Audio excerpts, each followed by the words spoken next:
Assalamualaikum warahmatullahi wabarakatuh. Salam sejahtera untuk kita semua. Perkenalkan, nama saya Melisa Malik. Di sini saya akan mengajarkan mata kuliah Matematika Diskrit.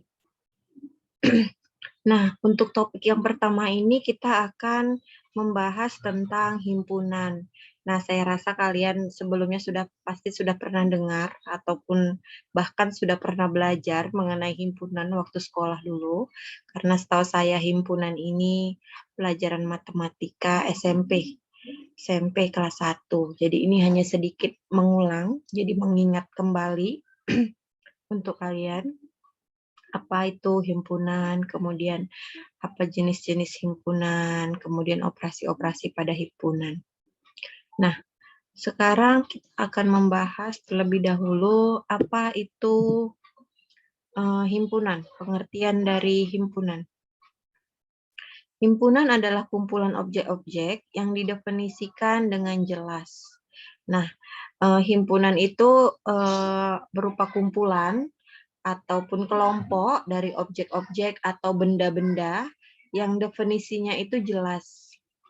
Nah, misalnya kalau kumpulan mahasiswa mata kuliah matematika diskrit. Nah, itu kan berarti itu adalah mahasiswa-mahasiswa yang mengambil mata kuliah matematika diskrit. Jadi dia jelas definisinya. Nah, objek-objek ini atau benda-benda ini yang membentuk suatu himpunan itu kita sebut namanya anggota atau elemen. Jadi setiap misalnya himpunan A itu punya anggota-anggota, punya objek-objek, isinya adalah berupa objek-objek. Nah, masing-masing objek-objek itu kita menyebutnya namanya anggota dari suatu himpunan ataupun elemen dari suatu himpunan. Nah, penulisan himpunan. Himpunan ini biasanya nama sebuah himpunan itu ditulis dengan huruf besar atau huruf kapital, misalnya A, B, C, dan seterusnya sampai Z boleh. Boleh apapun huruf, yang penting huruf besar.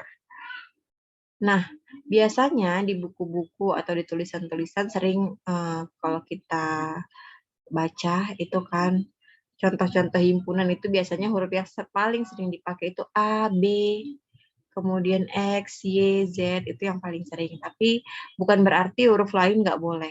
Boleh. Boleh huruf apapun, yang penting dia hurufnya huruf kapital atau huruf besar. Nah, sedangkan anggota himpunan dimuat dalam tanda kurung kurawal. Jadi setiap anggotanya itu harus kita kurung. Kita tutup dengan kurung kurawal. Nah, kemudian untuk memisahkan setiap anggota kita gunakan tanda koma. Contoh, himpunan bilangan prima yang lebih kecil dari 7 adalah 2, 3, dan 5. Nah, himpunan bilangan prima. Bilangan prima itu adalah bilangan yang hanya habis dibagi dengan dirinya sendiri. Jadi dia istilahnya bisa dibagi dengan dirinya sendiri. Kalau dibagi dengan yang lain, dia mungkin akan menghasilkan desimal atau pecahan. Nah, jadi kalau dibagi dengan dirinya sendiri, jadi dia hanya bisa dibagi dengan dirinya sendiri. Nah, bilangan-bilangan itu antara lain kalau yang lebih kecil dari 7, dia ada 2, 3, 5. Kemudian kalau yang dari 7 ke atas ada 7, 11, 13, itu bilangan-bilangan prima. Tapi karena di sini hanya diminta yang lebih kecil dari 7, maka bilangan-bilangan itu adalah 2, 3, dan 5. Nah, untuk menuliskan himpunan bilangan prima ini, kita bisa membuatnya dengan nama himpunan A, misalnya. Jadi cara menulisnya itu adalah A, huruf besar, kemudian sama dengan, baru buka kurung kurawal, tuliskan 2, 3, 5, tutup kurung.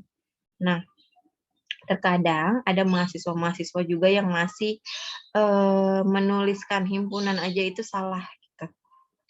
Kadang ada kurang komanya atau nggak pakai sama dengan. Jadi dia harus hurufnya dulu, huruf besar, kemudian sama dengan.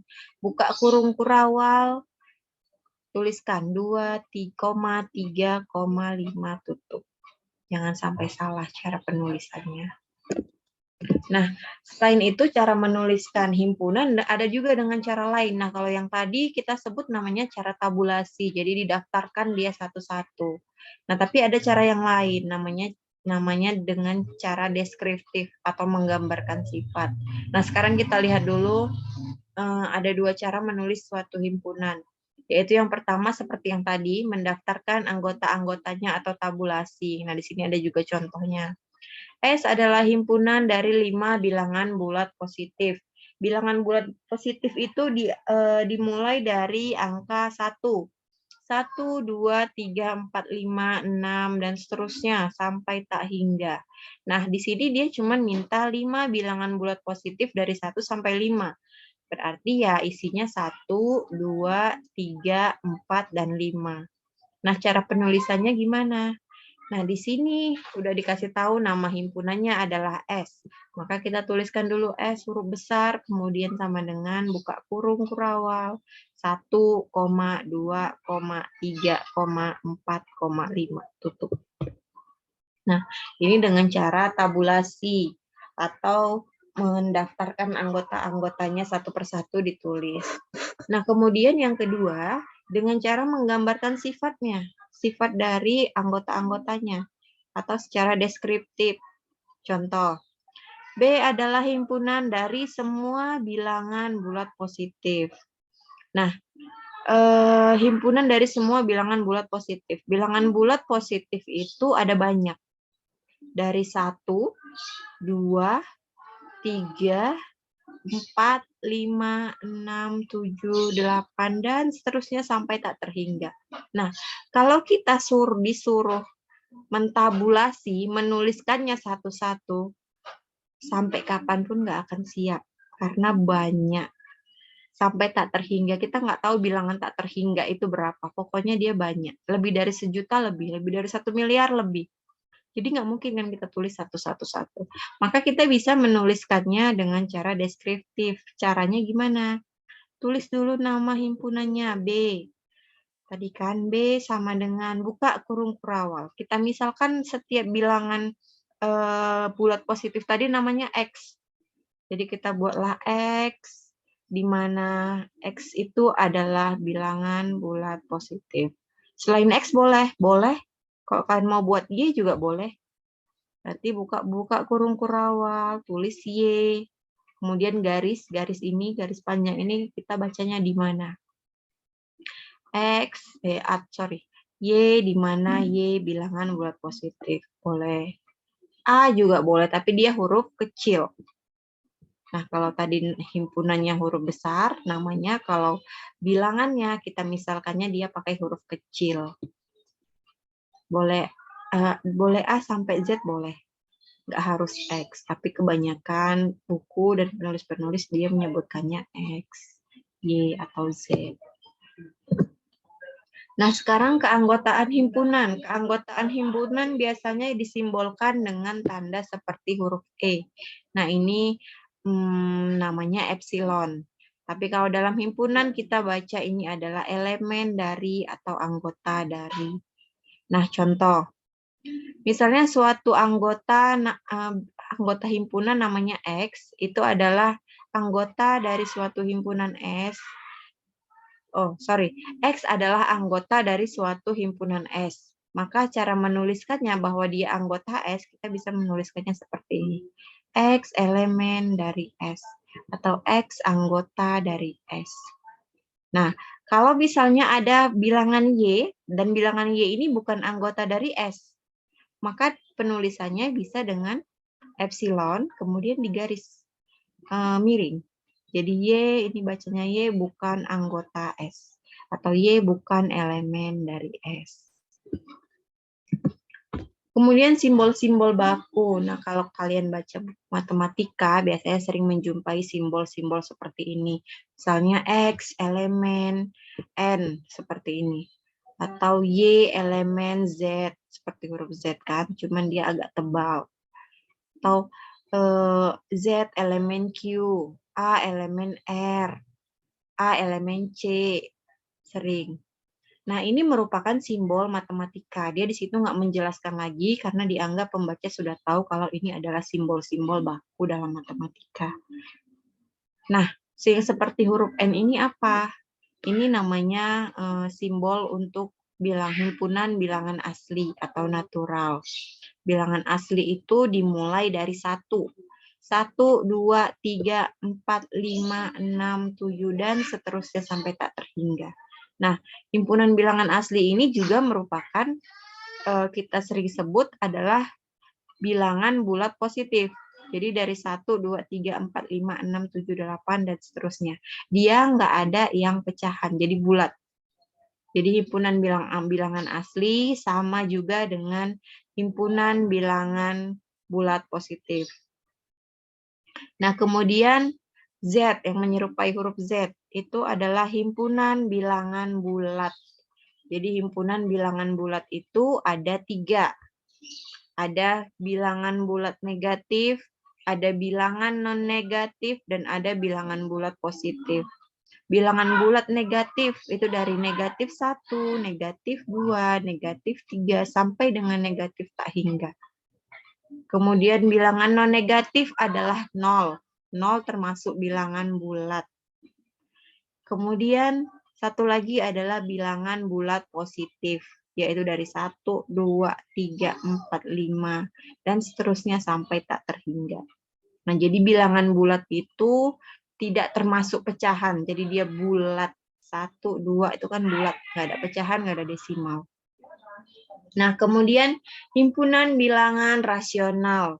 Nah, bilangan rasional ini termasuklah tadi bilangan asli, bilangan bulat, termasuk ke dalam bilangan rasional. Ada lagi tambahannya, bilangan pecahan. Pecahan dalam bentuk A per B, di mana A-nya bilangan bulat, B-nya juga bilangan bulat.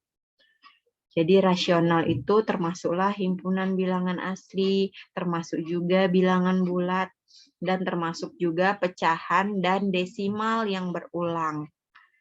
Jadi desimal berulang adalah bilangan rasional. Gimana maksudnya desimal berulang? Desimal berulang itu angkanya berulang belakangnya. Jadi contoh, sebentar.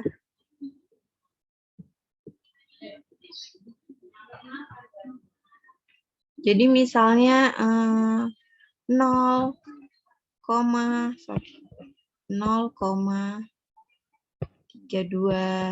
32, dan sampai seterusnya itu 32, 32, 32.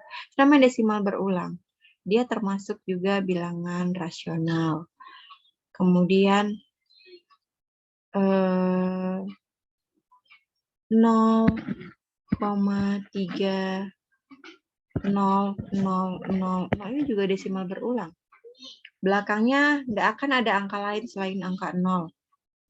Itu adalah desimal berulang. Nah, kalau kita buat dalam bentuk pecahan, 0,30000 ini adalah 3. Saya buat di mana ya? Saya hapus dulu.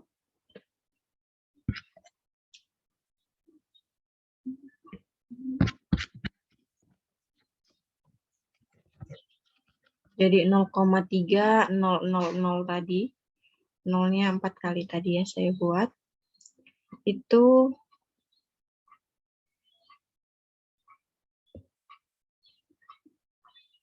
berarti 3. Sorry. Ini berarti 3. Ini.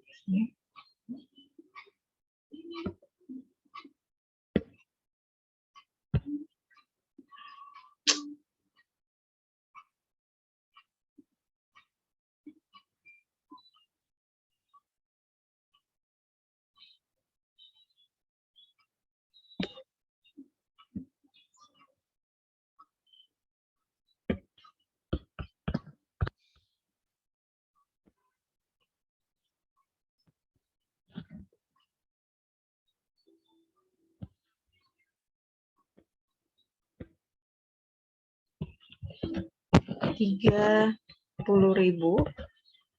dibagi dengan 2, 3, 4, 5 bagi 100.000. Ini adalah bilangan bulat dan ini juga bilangan bulat. Itu untuk 0,30000 tadi. Nah, selanjutnya hapus dulu. Selanjutnya bilangan real. Himpunan bilangan real ini termasuklah bilangan rasional, termasuklah juga bilangan bulat, termasuklah bilangan asli tadi, dan ditambah lagi satu bilangan irasional. Bilangan irasional contohnya itu bilangan akar. Akar 2, akar 3, itu kan ada desimalnya ya. Kemudian akar 5, akar 6. Nah, itu termasuk bilangan irasional. Nah, bilangan irasional, bilangan rasional, bulat, asli, itu termasuklah ke dalam bilangan real. Kemudian ada seperti, tadi bilangan real seperti huruf R, sekarang seperti huruf C adalah himpunan bilangan kompleks. Bilangan kompleks ini kalau kalian pernah dengar namanya bilangan imajiner, itu adalah termasuk bilangan kompleks. Imajiner itu nilainya adalah akar negatif 1. Jadi akar negatif 1 itu sama dengan bilangan imajiner. Nah, kenapa dia dibilang ada yang real, ada yang kompleks. Jadi kalau yang real, angka-angka yang selama ini kita temuin, desimal, kemudian pecahan, kemudian negatif, positif, 0. Nah, itu adalah bilangan real, semua nyata dia. Walaupun negatif, tapi dia nyata. Kita tahu bentuk dari negatif 1 itu seperti apa. Jadi kita kurangkan 1 berarti negatif, atau kita hutang 1. Nah, kalau di fisika negatif itu menyatakan arah. Kita tahu bentuk dari negatif itu apa. Tapi kalau bilangan kompleks, akar negatif 1, kita nggak tahu bentuknya seperti apa. Karena akar itu nggak akan ada yang negatif. Kenapa bisa ada akar negatif 1? Nah, maka itu disebut bilangan kompleks. Nah, udah, tapi kalau di mata kuliah diskrit, kayaknya nggak ada belajar bilangan kompleks. Dia ada mata kuliah khusus yang mempelajari bilangan kompleks. Dan itu mungkin hanya untuk matematika. Nah, kemudian saya lanjutkan. Jenis-jenis himpunan. Yang pertama adalah himpunan semesta. Himpunan semesta itu adalah himpunan dari semua objek atau benda yang sedang dibicarakan. Ataupun himpunan yang mengandung semua anggota himpunan yang sedang dibicarakan dengan S. Nah, jadi himpunan semesta ini, di dalam himpunan semesta ini bisa jadi ada beberapa himpunan lain. Nah, setiap himpunan-himpunan ini adalah merupakan bagian dari himpunan semesta. Contoh, himpunan A adalah 1, 2, 3, dan 4. Dan B adalah 1, 5, dan 7. Maka himpunan semesta yang mungkin antara lain S adalah himpunan bilangan cacah. Nah, jadi ada beberapa kemungkinan, bahkan lebih dari 3 kemungkinan. Bisa. Jadi bisa jadi himpunan semesta itu adalah himpunan bilangan cacah. Kenapa? Karena himpunan bilangan cacah itu dari 0. 0, 1, 2, 3, dan seterusnya sampai tak terhingga. Nah, untuk A sendiri, A ada di dalam himpunan bilangan cacah. Karena A isinya 1, 2, 3, 4.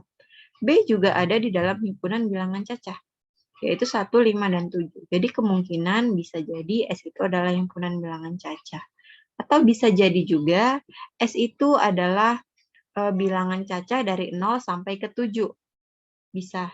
Karena A ada di sini, ada di semesta, dan kemudian B juga ada di semesta. Atau bisa juga S itu adalah bilangan cacah dari 0 sampai 10. Kenapa?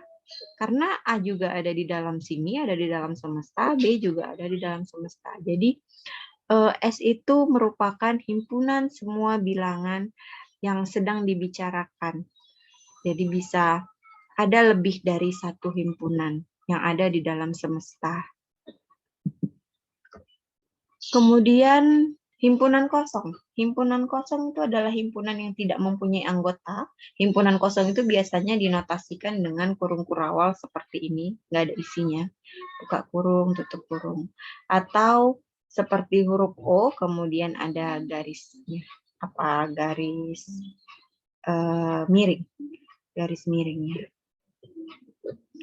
Contoh himpunan kosong. Himpunan bilangan ganjil yang habis dibagi dua. Nggak ada. Setiap bilangan ganjil kalau dibagi dua akan bersisa 1. Jadi nggak pernah habis. Nggak pernah sisanya 0.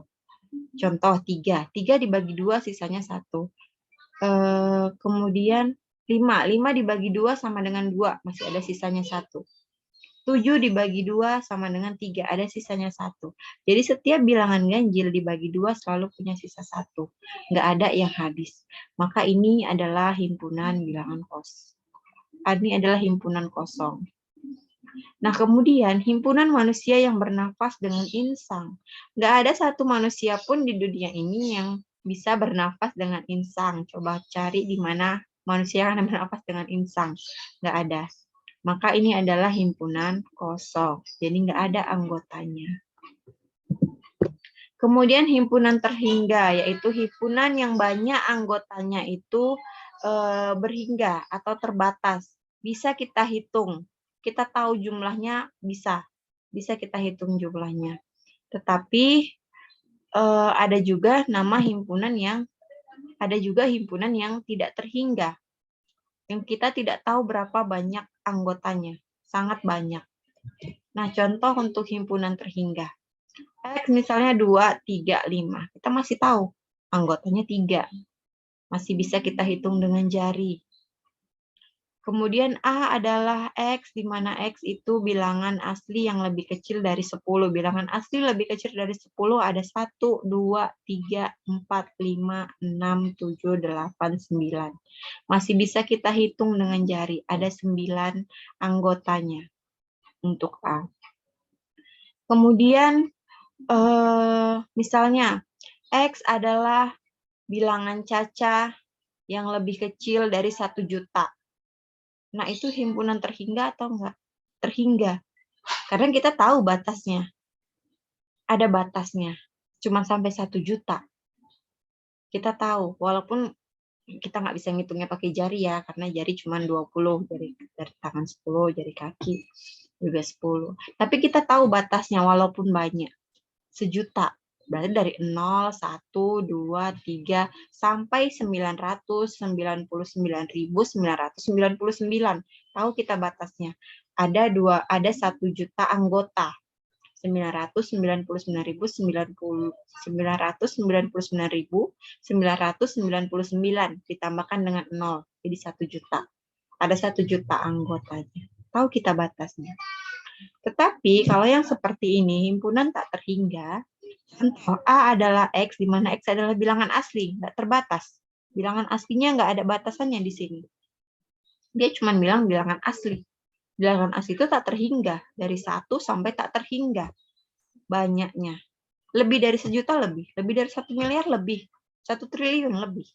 Nggak tahu batasnya, nggak ada batas. Maka di sini kita sebut ini adalah himpunan tak terhingga atau infinite set.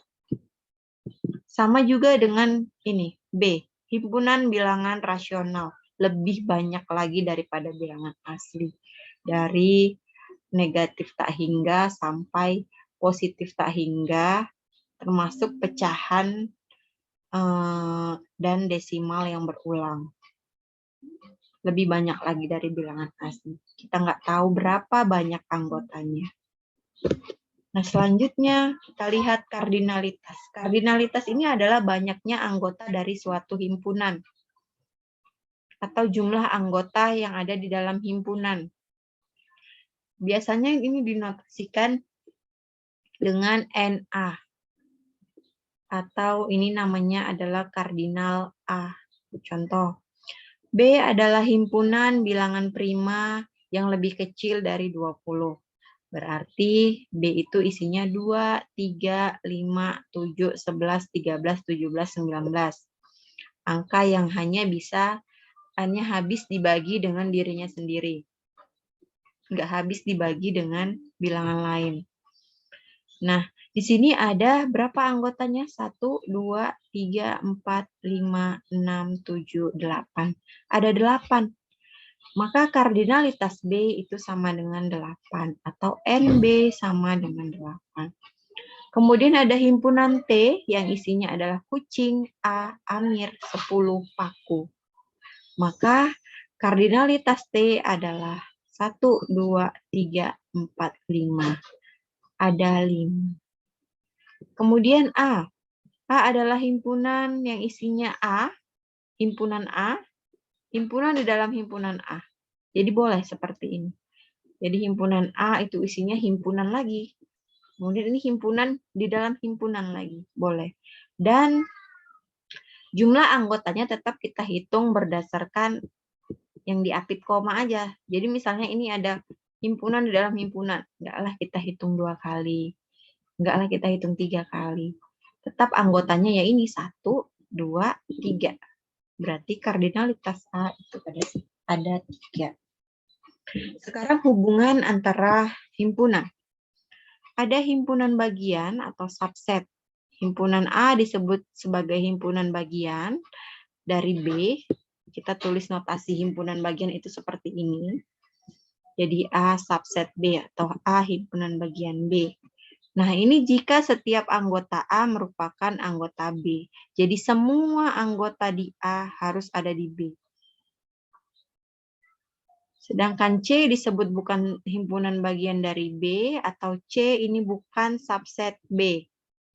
Jika ada anggota C yang bukan anggota B, jadi B. Jadi satu aja anggota C yang nggak ada di B, berarti dia bukan subset dari B. Contoh, nah ini dia penjabaran matematikanya. Jadi ini kita baca A subset B jika dan hanya jika X elemen A, maka X juga elemen B.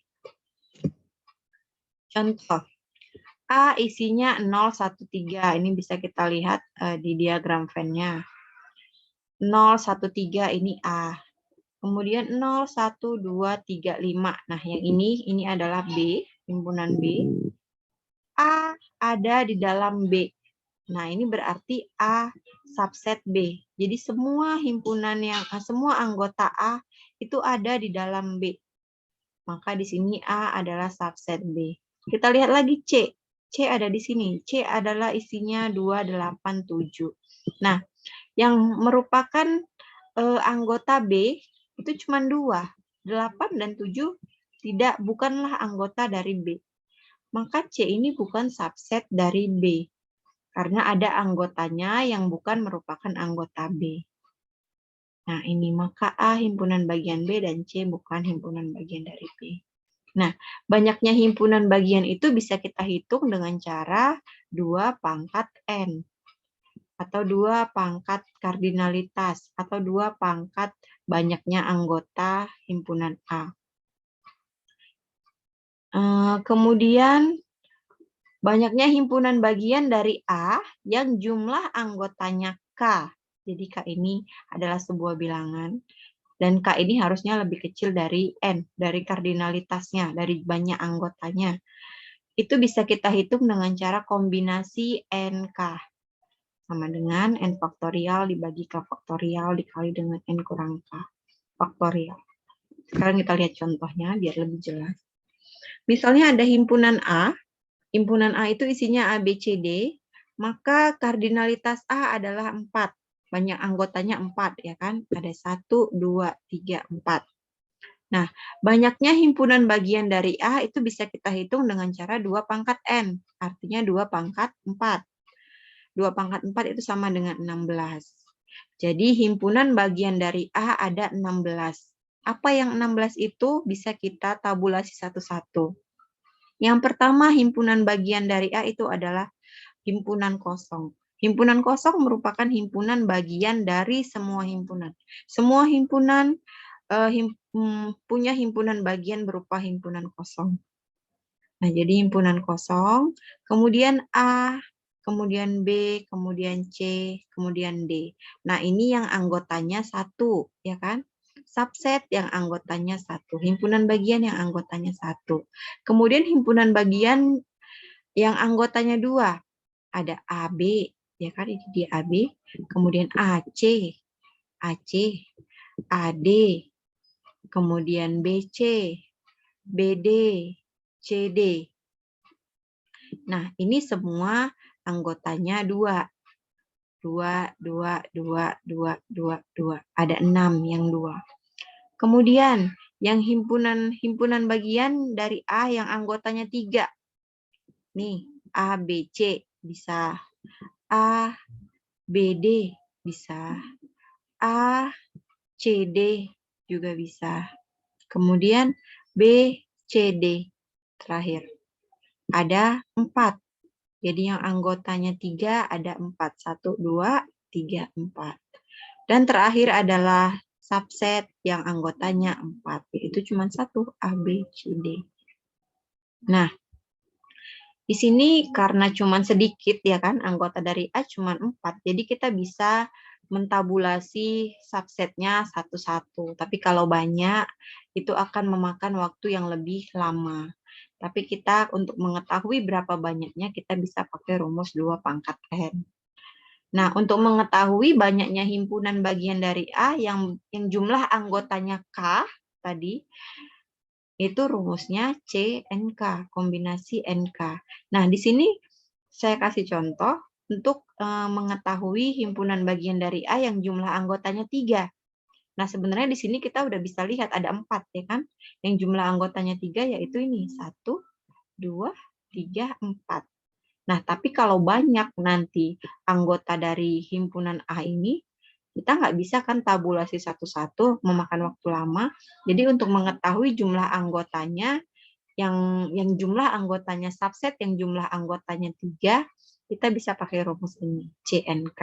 Nah, kalau di sini N-nya 4 dan kita mau cari yang anggotanya 3, berarti C43.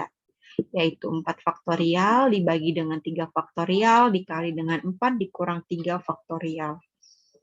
Maka di sini 4 faktorial kan 4 dikali 3 dikali 2 kali 1. 4 dikali 3 kali 2 kali 1. 3 kali 2 kali 1 itu adalah 3 faktorial. Makanya saya buat 4 dikali 3 faktorial dibagi 3 faktorial dikali 4 kurang 1. 4 kurang 1, 4 kurang 3. 4 kurang 3, 1 faktorial. Jadi ini dibagi dengan ini. 1, ya kan? Kemudian ini 1 faktorial 1. Berarti 4 kali 1 dibagi 1. Hasilnya 4. Nah, pas 4 ya. 1, 2, 3, 4. Nah, itu maksud dari rumus yang ini tadi. Yang CNK.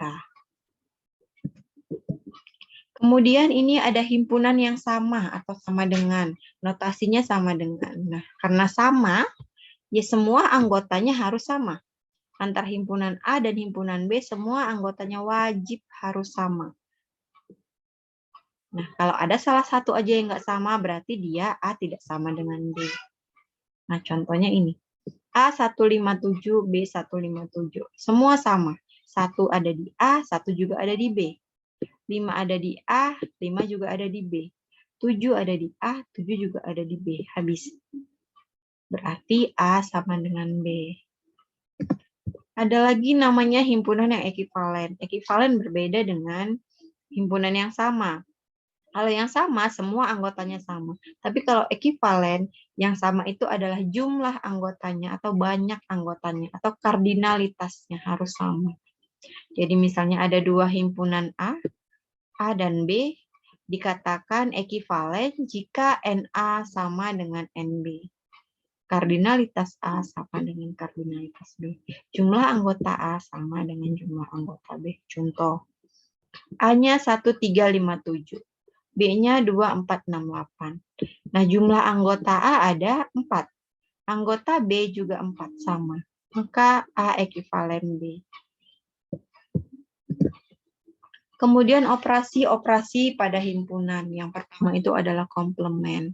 Komplement dari A itu biasanya kita tulis A pangkat C atau A aksen seperti ini. Tapi paling sering itu yang A pangkat C. Ini adalah A komplement. Nah, A komplement itu adalah himpunan yang anggotanya yang anggota-anggotanya bukan anggota A, tetapi termasuk dalam himpunan semesta. Jadi dia A komplement itu anggotanya selain dari himpunan A, tapi tetap yang ada di dalam semesta. Contoh, ini misalnya himpunan semesta isinya 0, 1, 2, 3, sampai 10. Dan A itu isinya 0, 2, 4, 6, 8, 10. Jadi A komplement itu yang nggak ada di A, tapi ada di semesta. Nggak boleh di luar dari semesta ya. Jadi harus ada di semesta dan nggak ada di A. Berarti itu bilangannya adalah 1, 3, 5, 7, dan 9. Karena yang lain ada di A. Maka A komplement sama dengan 1, 3, 5, 7, dan 9. Kemudian irisan atau intersection. Nah, irisan dari dua buah himpunan, A dan B, ini biasanya dinotasikan dengan seperti huruf N ini begini. Tapi ini bukan huruf N, ini namanya intersection atau irisan. A irisan B, ini dibaca A irisan B atau A intersection B.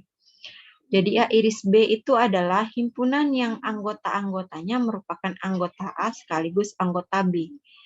Jadi setiap anggota yang sama di A dan B itu namanya irisan. Jadi irisan A, irisan B, cari anggota yang sama di antara A dan B. Contoh, K356, L12456, M189. K iris L, cari yang anggotanya sama antara K dan L, yaitu 5 dan 6. Maka K iris L adalah 5 dan 6. Kemudian M iris N, L iris M. L iris M itu yang sama hanya 1, angka 1. Maka L iris M itu adalah 1. Nah, yang terakhir, K iris M. K iris M tidak ada satupun yang sama angkanya. Maka K iris M adalah himpunan kosong. Nggak ada. Nah, himpunan K dan M ini adalah disjoin. Kenapa? Atau saling lepas. Karena nggak ada satupun elemennya atau anggotanya yang sama. Maka K dan M ini kita sebut namanya disjoin atau himpunan yang saling lepas. Disjoin adalah hubungan dua himpunan yang elemennya tidak sama. Jadi nggak ada satupun elemen yang sama antara K dan M. Makanya kita sebut namanya disjoin. Kemudian selanjutnya adalah gabungan. Nah, kalau gabungan ini seperti namanya, kalau ada dua himpunan digabung berarti semua anggota-anggotanya ditulis. Anggota yang sama cukup dituliskan satu kali. Gabungan dari dua himpunan A dan B itu ditulis sebagai A gabung B. Nah, ini seperti huruf U, ini kita baca anion atau gabungan. Itu adalah himpunan yang anggota-anggotanya merupakan anggota A ataupun anggota B. Jadi semua anggota A dan anggota B digabung, ditulis, dan yang anggotanya sama cukup dituliskan satu kali. Contoh, misalnya himpunan K isinya 356 dan L 12456. Maka kita bisa menuliskan K gabung L itu kita tulis semua himpunan K maupun L. Yaitu 1. Nah, kalau bisa ditulis yang dari angka yang lebih kecil dulu ke besar. Jadi 1, 2, kemudian ada 3, ada 4, 5 di sini ada 2 sama. Cukup tuliskan sekali 5. 6 juga sama. Cukup tuliskan sekali 6. Selesai. Nah, kemudian selisih. Selisih itu kita notasikan dengan kurang. A kurang B. Jadi selisih dua buah himpunan A dan B itu adalah himpunan yang anggota-anggotanya ada di A. Anggotanya hanya ada di A, tetapi tidak ada di B. Kita lihat.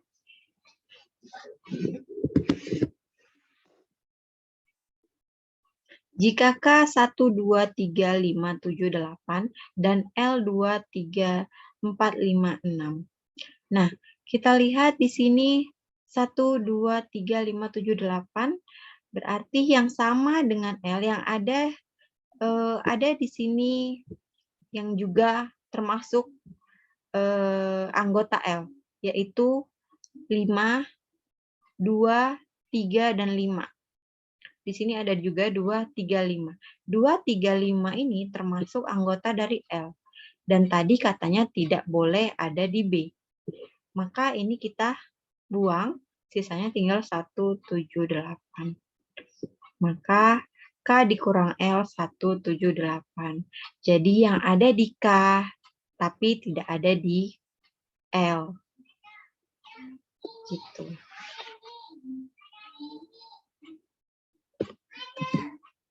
Kemudian perkalian. A kali B.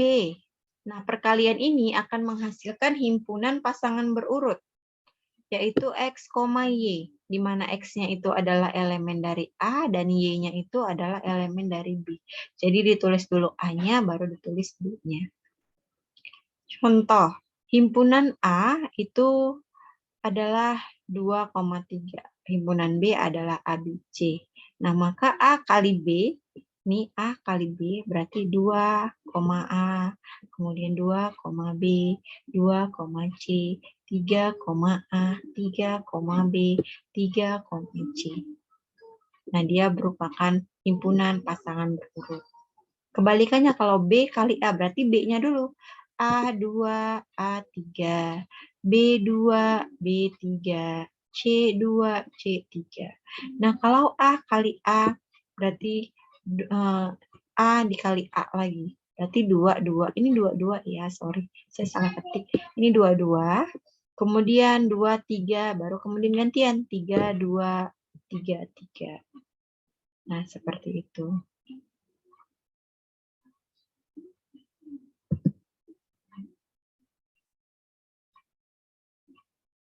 Diagram Venn. Kita lihat diagram Venn untuk yang komplement. Nah, sebelumnya diagram Venn itu biasanya berbentuk kotak seperti ini. Kotak ini isinya adalah semesta dan lingkaran ini adalah himpunan-himpunannya yang ada di dalam semesta. Nah, contohnya yang pertama komplement. Komplement itu ini himpunan A yang ada yang putih. Nah, di luar dari himpunan A, tapi masih yang ada di dalam semesta, itu adalah A komplement. Nah, ini dia yang diarsir, yang hitam, yang abu-abu. Ini adalah A komplement. Dia ada di luar A, tapi masih di dalam semesta. Kemudian, irisan. Misalnya ini dua himpunan. Ini adalah dua himpunan A dan B. Nah, A irisan B yaitu di sini. Anggota yang sama. Anggota yang ada di A dan juga ada di B. Jadi ada di irisan ini. Gabungan. Nah, gabungan ini bisa banyak cara. Nah, kalau yang seperti yang pertama ini adalah B subset A. B himpunan bagian A. Semua anggota B ini berarti ada di A. Kemudian kemudian yang kedua, A sama dengan B. A sama dengan B gambarnya juga seperti ini. Jadi, A sama dengan B itu himpunannya sama, anggota-anggotanya sama, ini juga merupakan gabungan. Kemudian kalau seperti ini, ada yang beririsan, ini semuanya juga yang diarsir adalah gabungan. Nah, kalau begini ini namanya himpunan yang saling lepas tadi. Kalau digabung, semua A, semua B, termasuk ke dalam anggota gabungannya. Nah, kemudian selisih. Selisih ini hanya diambil yang A aja, B-nya dibuang. Jadi nggak ada B-nya. B-nya dibuang, kita ambil A-nya aja. Jadi kalau ada yang sama antara A dan B itu juga dibuang. Pokoknya semua yang ada unsur B itu nggak kita masukkan. Jadi kita hanya mengambil A-nya saja. Sudah selesai materinya, cuma sampai di sini. Mudah-mudahan bermanfaat untuk mahasiswa-mahasiswa dan untuk saya juga. Jika ada pertanyaan bisa ditanyakan. Terima kasih. Assalamualaikum. Salam sejahtera untuk kita semua.